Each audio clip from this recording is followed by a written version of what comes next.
The horizon bled red, not from a rising sun, but from the brutal banners of an empire that had swallowed kingdoms whole, leaving only destruction in its wake. This was Modon, in the year 1499. Along the rugged cliffs, a final bell shrieked its protest across a valley that would never again hear its mournful call. Inside the convent of Saint Theodora, 23 women knelt in prayer. Their lips moved in unison, forming words whispered every morning for years. But this morning, the words tasted like ash, like a bitter farewell. The Ottoman army did not merely march, but an unstoppable tide erasing everything in its path. Abbess Helena clutched a silver crucifix, an heirloom that had survived 3 generations.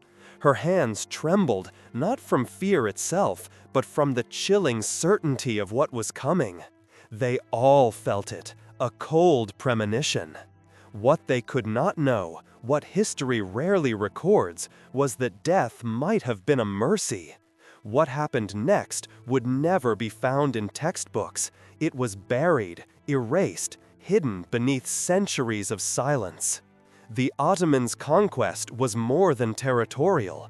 It was methodical, calculated, a relentless assault on identity itself. The question isn't whether you can handle the truth, it's whether you are willing to remember it.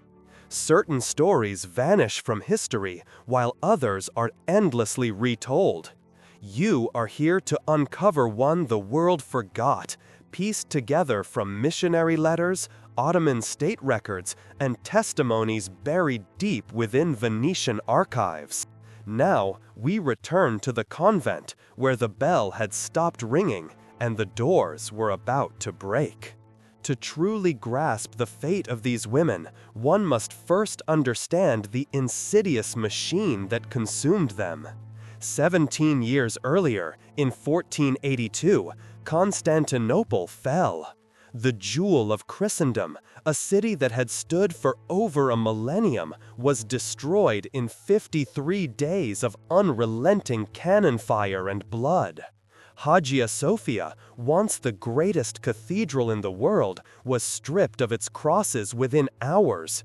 Its magnificent mosaics plastered over, its bells melted down.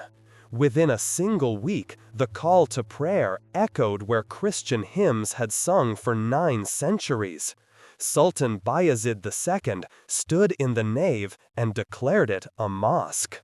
Not because he needed another house of worship, but because he understood something most conquerors never grasp. You do not defeat a people by killing them. You defeat them by erasing who they are. The Ottomans conquered land, yes, but they also conquered identity.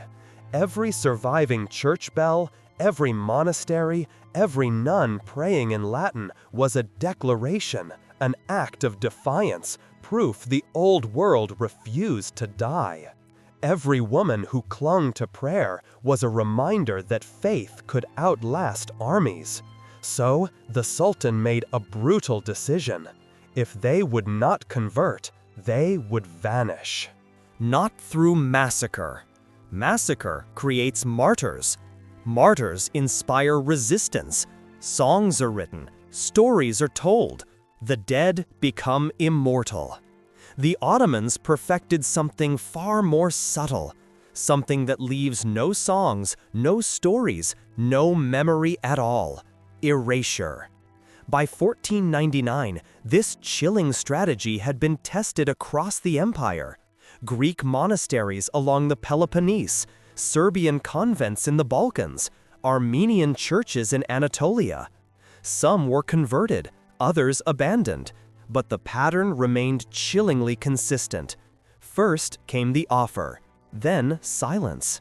The convent of Saint Theodora, perched on a secluded hill far from garrisons, was about to become another experiment, another footnote in an empire's relentless expansion. But these women were not footnotes. They were not warriors. Their weapons were rosaries, their armor unwavering faith. Most had never seen a soldier, held a blade, or imagined they would ever need to. Abbess Helena had led the convent for 14 years. Before that, she had tended the sick in a village long swallowed by plague in 1480. She sought the convent not to escape the world, but to understand it. Sister Theodosia, a mere 19 years old, had taken her vows 2 years prior. Her hands still bore the calluses from her family farm. She had joined the convent after raiders killed her family. The convent had been her only refuge. Sister Kyra, aged 70, had survived 2 abbesses, an emperor, and countless wars. She had long stopped fearing death, yet none of them had faced this. If this moment in history doesn't stir you, you are missing the profound lesson our ancestors died to teach. The most dangerous act in the face of overwhelming power is refusing to forget who you are. Then, just after dawn, the first cannonball struck, not the chapel, but the bell tower. The sound was apocalyptic. Stone exploded into dust and shrapnel. Iron shrieked. The bell shattered mid-swing, its pieces raining onto the courtyard where sisters once grew herbs for healing. The same hands that tended the plants now covered their ears, trembling violently. Abbess Helena did not scream. She stood, silver crucifix raised high, and began to sing. "Kyrie eleison," she intoned, "Lord, have mercy." One by one, the others joined her. 23 voices rose, a fragile choir against the roar of an empire. But empires do not listen to songs. By midday, the gates were breached. Soldiers poured into the courtyard, not with swords drawn, but with ledgers, quills, and inkpots. They moved like clerks, not conquerors. To the Ottomans, these women were assets. A translator stepped forward, a Greek man familiar with the hills. His voice shook as he read from a scroll. By order of Sultan Bayezid II, all subjects of conquered territories must submit. Those who convert will be protected. Those who refuse will face the consequences of rebellion. Abbess Helena stepped forward, her face calm, almost serene. She spoke not to the soldiers, but to the translator, in Greek so clear, every soul understood. "Tell your sultan that we have already given our lives to a king," she declared. "We have nothing left to surrender." The officer in charge, Hassan Pasha, whose name appears in Ottoman military records from the 1499 Modan campaign, did not respond with anger. He responded with a smile. It was a chilling smile, because he knew something the nuns did not. The Ottomans had perfected the art of breaking people without killing them. That night, the women were locked inside their own chapel. No food, no water, only suffocating darkness and the mocking sounds of soldiers outside, laughing, eating, living, while they waited to see who would break first.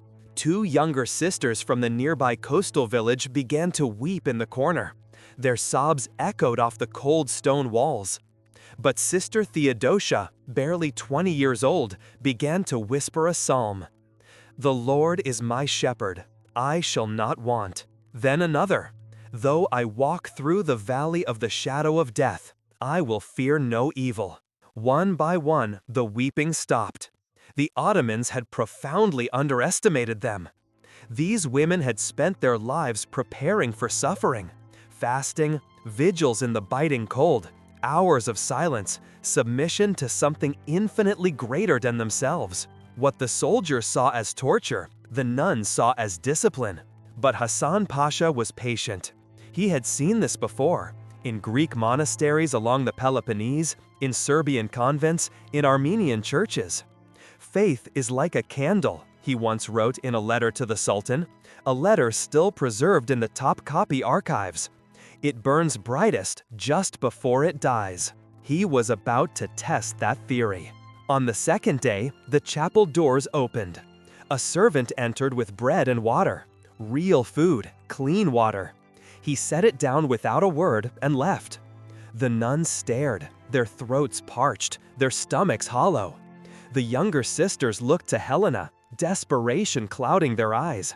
Sister Kyra, the eldest, spoke first, her voice raspy. "They want us to take it, to feel gratitude, to soften." Helena nodded. Then they fasted. They did not touch the food. By the third day, their lips were cracked and bleeding.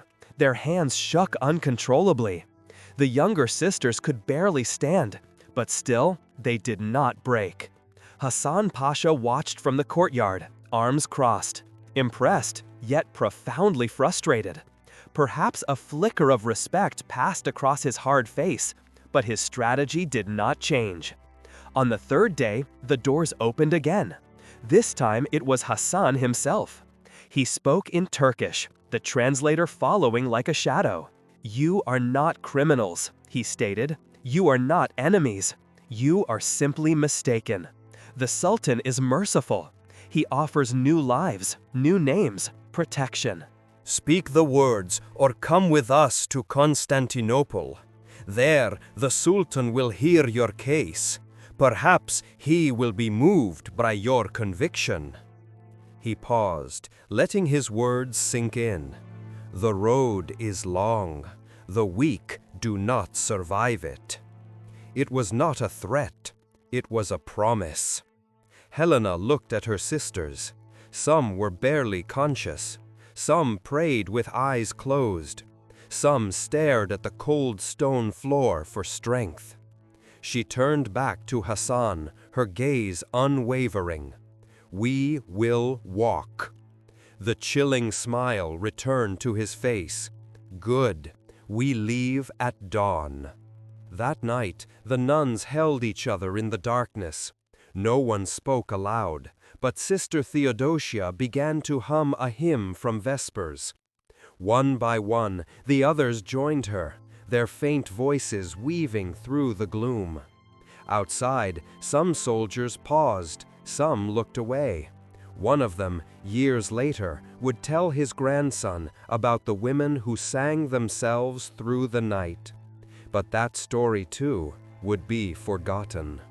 At dawn on the fourth day, 23 women began their walk south toward the coast. Their hands were bound, their feet shuffled on dusty roads under the relentless, unforgiving sun. No carts, no horses, only their faltering steps, the rising dust, and the burning sky to contend with. By the second day of this brutal march, Sister Irene, aged 62, collapsed. Her knees, frail from years of kneeling, had finally failed her. Sister Magdalena and another nun, Sister Anna, struggled to lift her, carrying her for 3 agonizing miles. That night, she was unconscious. By morning, she was gone. They buried her by hand, digging into the parched earth with whispered prayers, a silent vigil under the vast, indifferent sky. Hassan Pasha, ever the meticulous accountant of suffering, noted in his ledger, 22 remain. On the fourth day of their journey, it happened again. Sister Callista, who had not uttered a single word since the siege of the convent, simply sat down in the middle of the road and closed her eyes. They left her there. By the seventh day, when the diminished group finally reached the port of Modan, only 18 women remained. But something unexpected had shifted within them. They had stopped weeping. They had stopped begging. They walked in a profound silence now, not the silence of defeat, but of women who had already made their choice, a silent resolve that defied their captors. Sister Helena led them at the front, even with her hands still bound.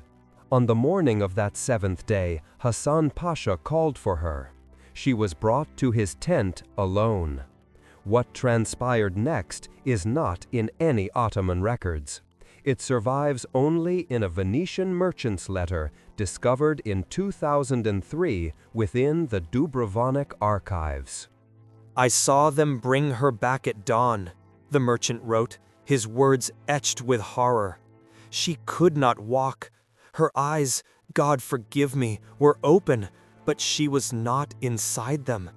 They dressed her in silk and paraded her through the camp as a convert, but I passed close enough to hear her lips moving.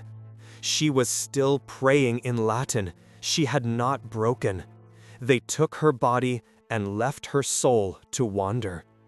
This was the Ottoman strategy history does not teach. They did not want martyrs, for martyrs inspire resistance. Songs are written, stories are told, the dead become saints. They wanted ghosts, women who would walk, eat, breathe, but never truly be whole again. Living proof that rebellion was futile.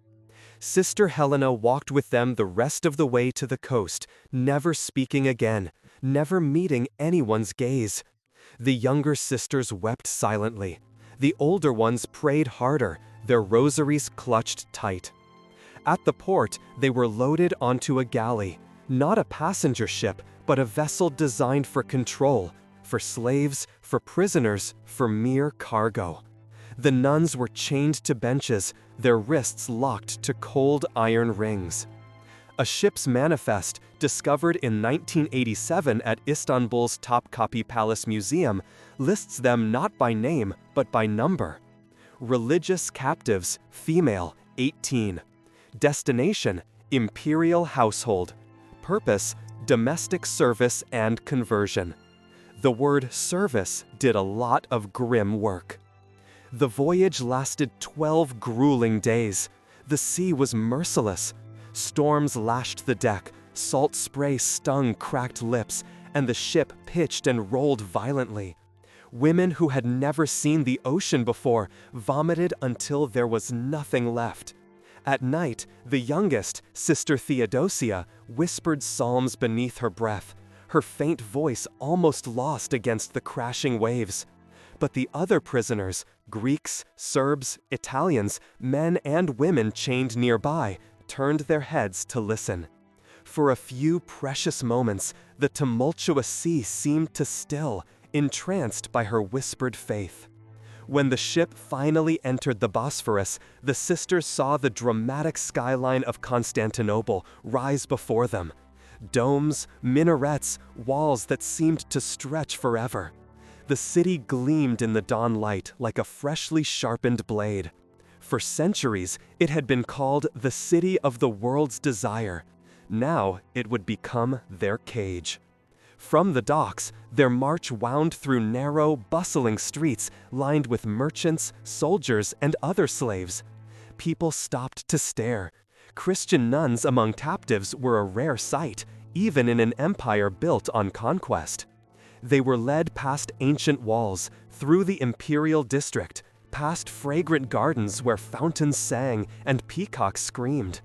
And then, in the imposing shadow of Hagia Sophia, the great church, now a mosque, they were forced to kneel. As the call to prayer echoed from the minarets, one sister whispered, her voice barely audible, "We are home, but it is no longer ours."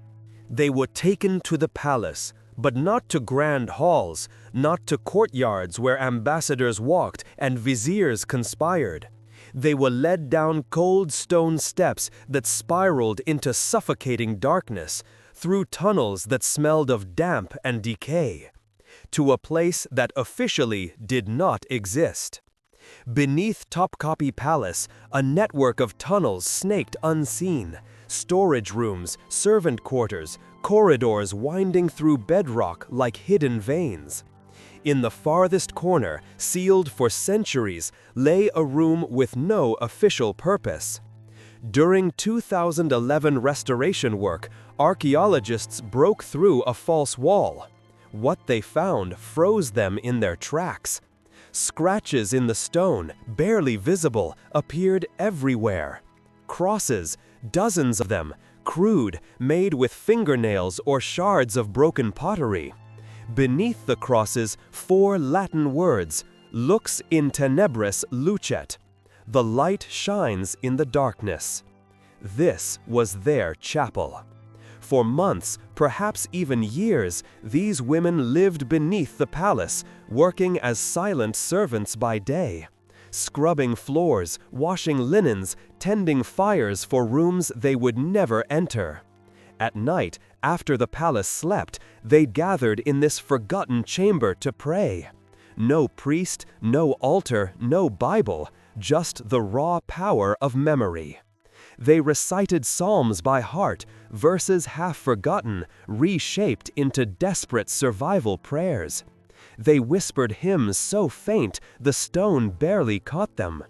They held communion with bread stolen from the kitchens, water drawn from palace wells, and they carved their faith into the stone, one scratch at a time, knowing no one would ever see it. Sister Theodosia became their voice in the dark, the girl who had whispered psalms on the ship, who had helped carry Sister Irene on the road, who had refused to look away when they dressed Sister Helena in silk. Archaeologists found her mark too, a small bird scratched delicately into the corner of the wall. Beside it, 23 lines, one for each sister, though only 11 were complete. The rest trailed off into nothing. They used broken pottery for candle holders, scraps of linen for altar cloths, shards of shattered mirrors for crude crosses. In this secret chapel they gathered each night. No hymns, no sermons, just whispers. Each woman kneeling, sharing a memory, her home, her church bell, the warmth of bread before dawn. These became their new psalms, offerings to a God who still listened in the dark. A Venetian prisoner, held for ransom in 1502, later wrote of strange voices echoing beneath the harem, women singing in Latin to a god not of the empire.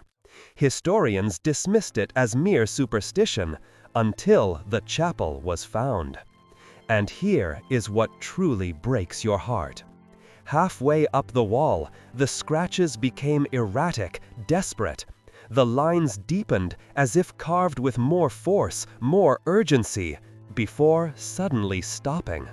Then nothing. Ottoman records from 1505 mention a chilling cleansing of palace staff under the new sultan. Anyone deemed unproductive or resistant was removed. No details, no names, no burial sites, just one stark line in a ledger: disposed. The nuns of Modon vanished from history. 18 women who had walked 7 days through hell, crossed the sea in chains, carved prayers into stone, gone. But their chapel remained. A French diplomat in 1712 wrote that older palace servants claimed that on certain nights, if one stood in the lower halls, the air grew cold and faint, and Latin singing could be heard. He dismissed it as superstition. The walls, however, do not lie.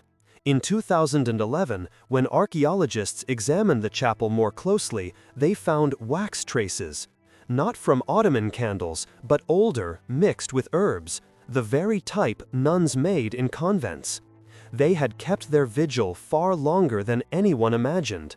Months, maybe even years, carving crosses, whispering prayers, stubbornly refusing to disappear. Sister Theodosia's bird was the last mark on the wall.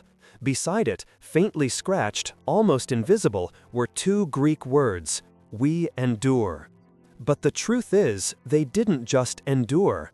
They left something the empire could not erase. A room full of crosses, prayers carved in stone, profound proof that faith could survive where walls and chains could not.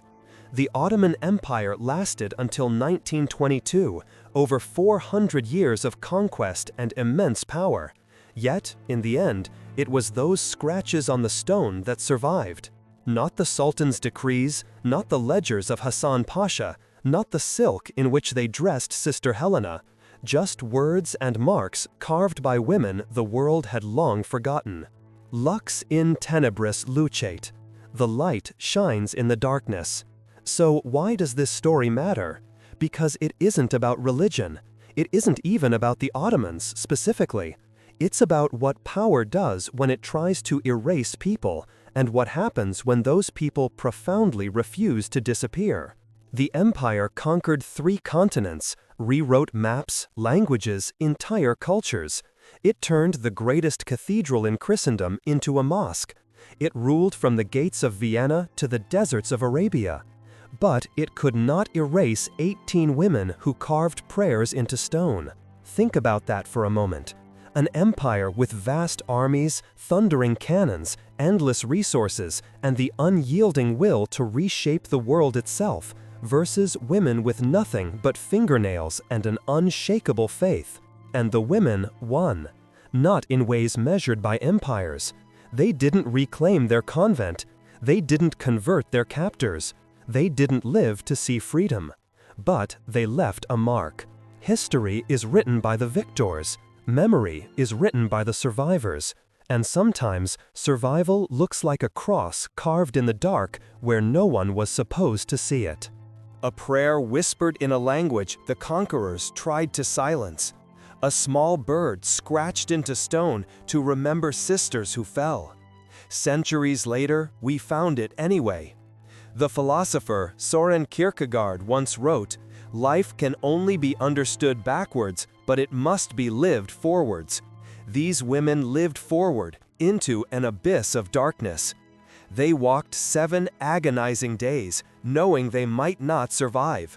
They crossed the merciless sea in chains, knowing what waited on the other side.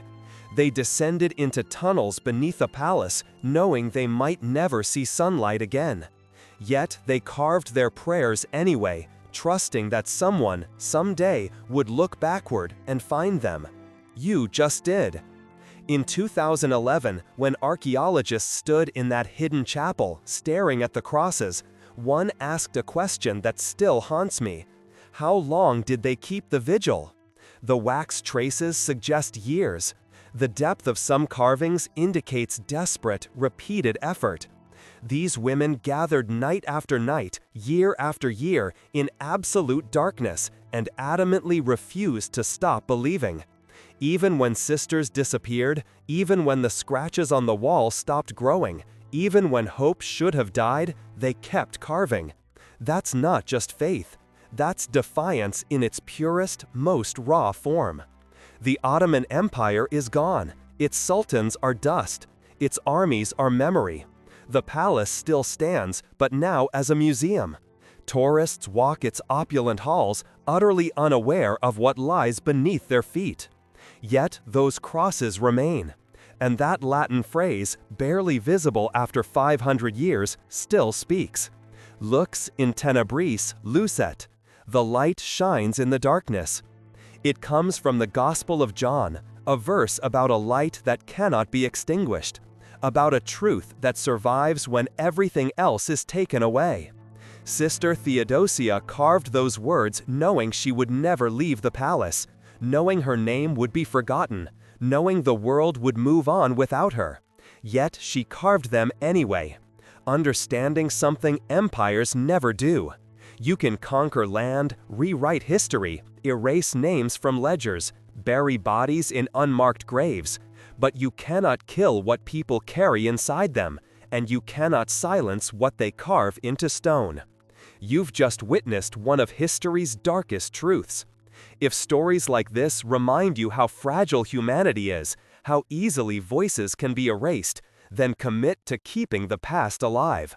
Some voices deserve to be heard, even if they were silenced centuries ago, especially then. The nuns of Modon were meant to disappear. That was the cold, calculated plan. Erase them, break them, turn them into ghosts or converts or mere footnotes in Ottoman ledgers. But they didn't disappear. They're still here, in those crosses, in that Latin phrase carved in the chapel the archaeologists found 500 years later. And now they're here with you, because you listened, because you remembered, because you refused to let their silence be the final word. Lux in tenebris lucet. The light shines in the darkness, and the darkness has not overcome it. The fate of the modern nuns, a mere handful of women against an empire, serves as a stark, undeniable testament. They were swallowed by the vast, unfeeling machinery of conquest, their names stripped, their lives reduced to a single ledger entry, disposed. Yet in that hidden chapel, carved into the very bedrock beneath the conqueror's palace, they left an indelible mark, a silent scream that echoes across 5 centuries. This forgotten chamber, stumbled upon by chance in 2011, isn't just an archaeological find. It's a sanctuary of defiance, a sacred space where the human spirit stubbornly refused to be extinguished. The crude crosses etched into the cold stone, the faint traces of herbal wax, the barely legible Greek words, "we endure," these are not relics of defeat. They are triumphant declarations. Imagine their nights. After long, brutal days of servitude, scrubbing floors and tending fires in a foreign land, they would slip away into that suffocating darkness. No comforting light, no priest to guide them, no sacred texts to read.